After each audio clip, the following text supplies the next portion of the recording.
araw po sa ating lahat. Narito ang update sa lagay ng ating panahon ngayong Huwebes, March 7, 2024 hanggang sa susunod na 24 oras. Easterlies pa rin ang patuloy na magdadala ng mainit na panahon sa malaking bahagi ng ating bansa.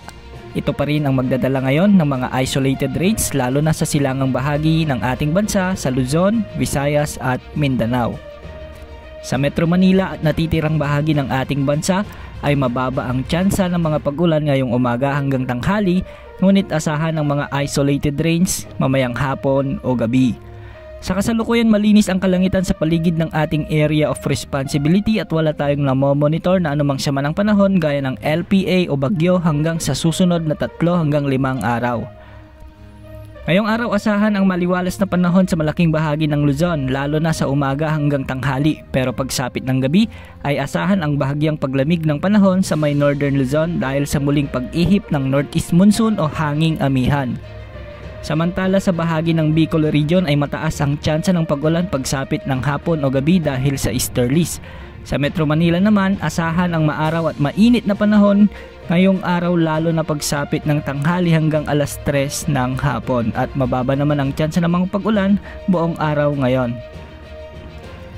Sa Visayas ay wala naman tayong inaasahan na malawakang pag-ulan ngayon at aasahan ang mainit o maaliwalas na panahon dahil pa rin sa epekto ng umiiral na easterlies. Sa Eastern Visayas asahan na may mga isolated rains pagsapit ng hapon at gabi dahil naman sa mga localized thunderstorms. Sa Mindanao, posible namang makaranas ng mga isolated rain showers ang Caraga at Davao Region pagsapit ng hapon at gabi dahil sa epekto ng easterlies o localized thunderstorms. Sa nalalabing bahagi ng Mindanao, magiging maganda ang panahon naman maghapon.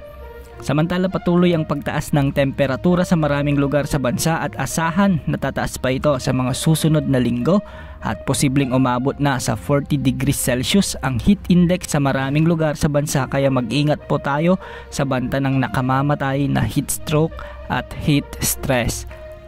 Kahapon nga naitala ang pinakamainit na heat index o ang init na nararamdaman ng katawan sa bahagi ng Rojas City at Iloilo City na umabot sa 42 degrees Celsius. Ayon sa kategorya ng Pag-asa, danger level na kung ituring ang init na ito. Samantala magiging banayad hanggang sa bahagyang maalon naman ang mga karagatan sa bansa maliban na lamang sa extreme Northern Luzon na may mga maalon na karagatan dulot ng umiiral na amihan. At yan po ang latest sa lagay ng ating panahon. Ito po ang weather update ng bayan. Maasahan anumang panahon.